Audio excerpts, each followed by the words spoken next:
విశాఖ పశ్చిమ వైసీపీ అభ్యర్థి అడారి ఆనంద్ బుధవారం నియోజకవర్గంలోని ఎర్నిమాంబ ఆలయంలో ప్రత్యేక పూజలు చేశారు. అనంతరం ఆయన తన ఎన్నికల ప్రచార కార్యక్రమాన్ని ప్రారంభించారు. ఈ సందర్భంగా ఆయా ప్రాంతాల్లో పర్యటిస్తూ స్థానిక సమస్యలు అడిగి తెలుసుకోవడంతో పాటు వైసీపీ 5 ఏళ్ల కాలంలో అమలు చేస్తున్న అన్ని రకాల సంక్షేమ పథకాల వివరాలను తెలియజేశారు. పూర్తి స్థాయిలో పేదలకు సంక్షేమ పథకాలు అందివ్వాలంటే వైసీపీ అధికారంలోకి రావాలన్నారు. విశాఖ పశ్చిమ నియోజకవర్గాన్ని మరింతగా అభివృద్ధి చేసేందుకు కృషి చేస్తామన్నారు.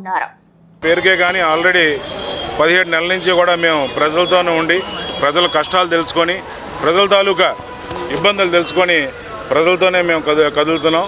కానీ ఈరోజు మరి ఎన్నికలు రేపొద్దున రాబోయే ఒక 40-45 రోజుల్లో సుమారుగా ఎన్నికలు రావచ్చు. అందుకని ఏంటంటే అమ్మవారి ఆశీస్సులు తీసుకొని ఈరోజు నుంచి కూడా ఈరోజు ఒక ప్రతి వార్డులోని కూడా ప్రతి ఒక్కరిని కలిసి వాళ్ళతో వాళ్ళ కష్టాలు ఇంకా ఏమంటే తెలుసుకొని అలాగే జగన్మోహన్ రెడ్డి గారు చేసిన అభివృద్ధి కార్యక్రమాలు అలాగే నేను వచ్చిన చేసిన తర్వాత అభివృద్ధి కార్యక్రమాలు కూడా ప్రజలకు తెలియజేసి ఈరోజు మీకు ఇది చేసాం ధైర్యంగా వెళ్ళి ఓటు అడిగి వాళ్ళని ఈరోజు గ్రామాల్లోకి అలాగే ఈ 5 సంవత్సరాల్లో ఏ విధమైన అభివృద్ధి జరిగింది అన్నది ప్రతి ఒక్కరికి మనకు తెలుసు. కాకపోతే ఏంటంటే దురదృష్టకరమైన విషయం ఏంటంటే ప్రతిపక్షాలు ప్రజలను తప్పుదోవ పట్టించాలని చెప్పేసి వాళ్ళు చేస్తున్న ప్రచారం అన్నది ఏదైతే ఉందో దాన్ని తిప్పికొట్టినందుకు ప్రజలందరూ రెడీగా ఉన్నారు. ఎందుకంటే ఏదైతే ఈ సంక్షేమ పథకాలు ఉన్నాయో అవి ప్రజలకు అందాయి కాబట్టి 100% కూడా మరి తప్పకుండా వాళ్ళు ఓటు వేస్తారు జగన్మోహన్ రెడ్డి గారికి.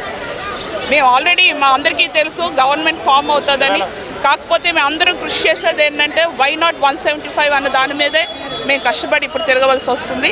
తప్పకుండా మళ్ళీ పూర్తిగా విజయం సాధించి మళ్ళీ ఇక్కడి నుంచే విజయోత్సవాలు మళ్ళీ ఇప్పుడు నుంచే మొదలు పెట్టాలని చెప్పి మరి మా బ్రదర్ని కూడా కోరుతున్నాను. ఎందుకంటే అమ్మవారి చలువ వల్ల అంత మంచిగా జరుగుతుందని మేము ఆశిస్తున్నాం. 16 నెలల కాలంలో విస్తృతంగా ప్రజల మనసులు చోరుకొని ఈరోజు జగన్మోహన్ రెడ్డి గారి ఆశీస్సులతో ఎమ్మెల్యే అభ్యర్థిగా పశ్చిమ నియోజకవర్గం నుంచి పోటీ చేస్తూ అడారి ఆనంద్ కుమార్ గారు ప్రచారం ఈరోజు ఇక్కడ నుంచి ప్రారంభించడం జరుగుతుంది.